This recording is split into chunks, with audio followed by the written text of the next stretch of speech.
بسم اللہ الرحمن الرحیم۔ قسط نمبر 6 بدلتے رشتے۔ نگینہ کی والدہ نے خاموشی کو توڑتے ہوئے بات کرنا شروع۔ بیٹا جاؤ باقی کا بھی لے آؤ۔ اچھا امی جاتی ہوں۔ بیٹا جاؤ باقی کا بھی لے آؤ۔ اچھا امی جاتی ہوں۔ نگینہ کے باہر نکلتے ہی نگینہ کا والد کمرے میں داخل ہوا اور بے حد خوشی سے ارشد کو گلے لگا کر ملا۔ کیسے ہو بیٹا؟ بہن جی آپ کیسی ہیں؟ نگینہ کے والد نے ارشد کی والدہ سے حال احوال پوچھا۔ جی بھائی صاحب اللہ کا شکر ہے کہہ کر ہلکی سی مسکراہٹ دی اور ساتھ ہی بات شروع کر دی۔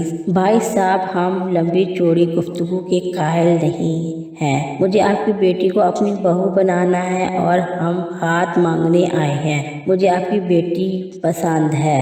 زبیدہ نہ چاہتے ہوئے بھی اپنی بیٹے کی ضد اور خود کی مجبوری کی وجہ سے آمادہ ہوئی تھی۔ زبیدہ کا ماننا تھا کہ اگر بہو آ گئی تو ارشد بھی مجھ سے مزید دور ہو جائے گا۔ زبیدہ غصے کی بھی تیز تھی۔ یہ بات سن کر نگینہ کے والدین ایک دوسرے کی طرف دیکھنے لگے اور کچھ لمحے خاموشی کے بعد نگینہ کی والدہ نے جواب دینا شروع کر دیا۔ زبیدہ بہن کون نہیں چاہتا کہ ہم اپنی بیٹی کی شادی نہ کریں، مگر ہم ڈرتے ہوئے ہیں کیا کہیں گے کہ جدھر نگینہ نوکری کرتی تھی ادھر ہی شادی کر لی۔ آنٹی لوگوں کا کام ہے بولنا تو انہیں بولنے دیجیے۔ مجھے ایک بات کا جواب دیں، جب تک آپ اپنے پرانے گھر میں تھے آپ کے تمام رشتہ داروں میں کسی نے بھی آپ کا ساتھ دیا؟ ارشد نے نگینہ کے والدین سے بات کرنا شروع کی۔ تو وہ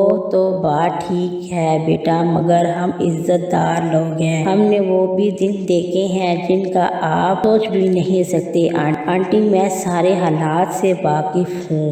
آپ چھوڑ دیں باقی۔ زبیدہ ارے باجی آپ خواہ مخواہ پریشان ہو رہی ہیں، ہم سیٹ کر لیں گے، بس آپ ہاں کر دیں۔ ہم نے اپنی بیٹی سے بھی اس کی مرضی جاننی ہے تبھی جواب دے پائیں گے۔ اب نگینہ کے والدین قدرے فکر مند ہو چکے تھے۔ اچھا اب اجازت دیں، مجھے کسی کام کے سلسلے میں جانا ہے بیٹا، شام کا کھانا کھا کر جانا۔ نگینہ کے والد آئے ہوئے مہمانوں سے کہہ رہے تھے۔ کیوں نہیں انکل، پھر کبھی چکر لگائیں گے اور اگلی دفعہ مٹھائی کا ڈبہ بھی لائیں گے۔ تمام افراد اس وقت خوش تھے۔ یہ سب باتیں نگینہ دروازے پہ کھڑی کان لگا کر سن رہی تھی۔ نگینہ کے دل میں لڈو پھوٹ رہے تھے۔ آخرکار اس کی محبت ملنے جا رہی تھی، مگر اب ارشد کے سامنے وہ کھلی کتاب بن چکی تھی۔ نگینہ اس کے حوالے سے تھوڑی سی پریشان تھی۔ جیسا ہی ارشد اور زبیدہ باہر نکلے نگینہ ایک سائڈ پر ہو گئی۔ نگینہ اپنے کمرے میں آرام کرنے کی نیت سے گئی۔ اب وہ والدین کے آنے کا انتظار کر رہی تھی۔ اس کی سوچ کے مطابق اس کے والدین اسی بارے میں بات کرنا تھی۔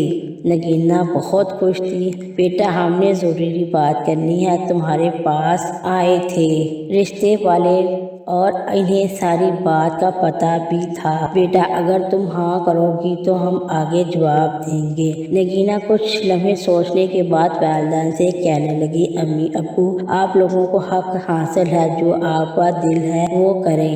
اگلی صبح نگینہ گھر سے بے فکر ہو کر نکلی۔ اسی سٹاپ پہ کھڑی ہوئی جدھر ان دونوں کی پہلی ملاقات ہوئی تھی۔ آج نگینہ ارشد کا کافی دیر سے انتظار کر رہی تھی۔ ارشد کا نمبر بھی بند جا رہا تھا۔ نگینہ کے دل میں وہم آنے لگا۔ وہ سوچنے لگی کہ اپنا مطلب نکل گیا ہے تو شاید چھوڑنا چاہتا ہے۔ اگر چھوڑنا ہوتا تو میرے گھر رشتہ نہ لے کر آتا۔ نگینہ بے چین ہو جا رہی تھی کہ سامنے آنے والی گاڑی کے ہارن نے نگینہ کو اپنی طرف متوجہ کیا۔ کار نئی لگ رہی تھی۔ جب گاڑی نگینہ کے سامنے رکی تو نگینہ کی جان میں جان آئی اور جا کر گاڑی میں بیٹھ گئی۔ ارشد آج کچھ پریشان لگ رہا تھا۔ کیا ہوا ارشد آج لیٹ کیوں ہوئے؟ اور تمہارا نمبر بھی بند جا رہا تھا۔ کچھ نہیں، نگینہ موبائل کی بیٹری لو ہو گئی تھی۔ نگینہ امی نہیں مان رہی اس